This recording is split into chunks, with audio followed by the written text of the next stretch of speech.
l'état d'avancement fin juin 2025. Donc on a la Cobra Pin qui n'a pas trop bougé depuis le début, ça marche bien, et aucun souci, ni panne, ni j'ai rien cramé non plus. Il y a les deux alimes, une 48 volts et pour les bobines et une 5 volts pour plus tard les lumières et actuellement les capteurs optiques, les switch optiques. Là ça c'est un test. Et il y en a un qui sert ici pour le moment, mais ceux-là ils sont alimentés en 5 volts. Voilà. Donc au niveau du. Alors le plateau pour le moment il est câblé en point 1 pour 1, donc ça fait des fils qui partent dans tous les sens. Et après on fera un faisceau qui permet d'avoir des fils en commun qui courent sous le plateau plutôt que d'avoir des fils en direct qui remontent tout le temps vers les connecteurs.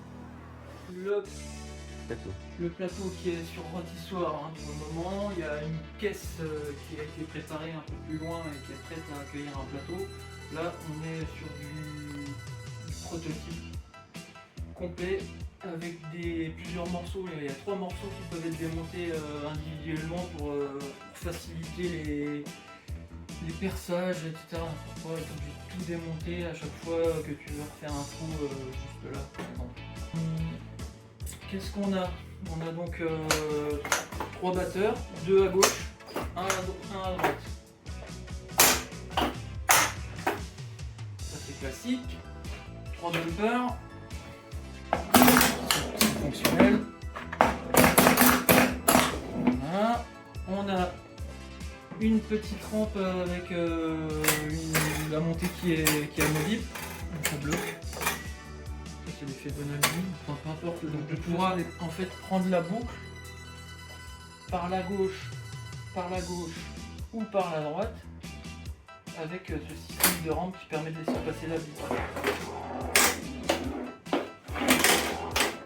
Sachant que quand elle est en position basse, en fait on prend le guide qui ramène au batteur du bas.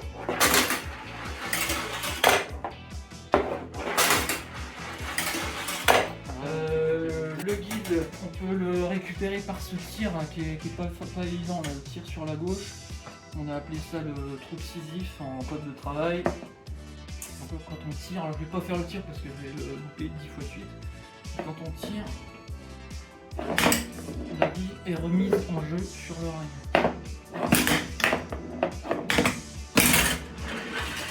Ce qui est assez élégant quand même. Je vais pas parler des slingshots, donc ça c'est classique, mais il fonctionne aussi. Voilà, donc là du coup on a vu autre chose, c'est ce trou là, nom de code Scoop Zotra. Scoop Zotra qui permet de renvoyer directement sur le batteur, et puis on vient d'avoir une idée là, c'est de faire une sortie un peu moins forte pour renvoyer sur le batteur gauche, donc ça on verra plus tard. Hop. Ensuite, donc on a 2 rampes. Elles sont bouchées toutes les deux, donc ça on verra plus tard, mais la première qu'on peut avoir sur du gauche. Donc l'idée c'est après d'avoir accès à une zone peut-être un peu cachée à l'arrière du plateau, on verra. On a ce tir là qu'on peut faire avec le batteur gauche uniquement, ça c'est sûr, on n'arrivera pas à le faire avec la droite. Donc là on a cette rampe qui tourne, pour le moment la vie est bloquée mais elle redescendra, sans doute dans cette zone. On donne ça. Hop. Et donc, de la même manière, on peut l'avoir avec le batteur supérieur. C'est un tir franchement pas évident parce que la bille arrive du haut. À l'aveugle. Un peu à l'aveugle. Et donc, il faut vraiment trouver le timing.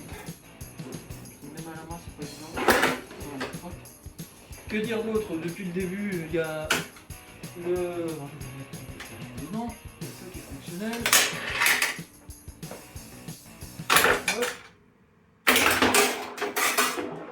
Donc là, la bille est éjectée de manière automatique et on aura plus tard la tirette, le lanceur manuel de manière classique.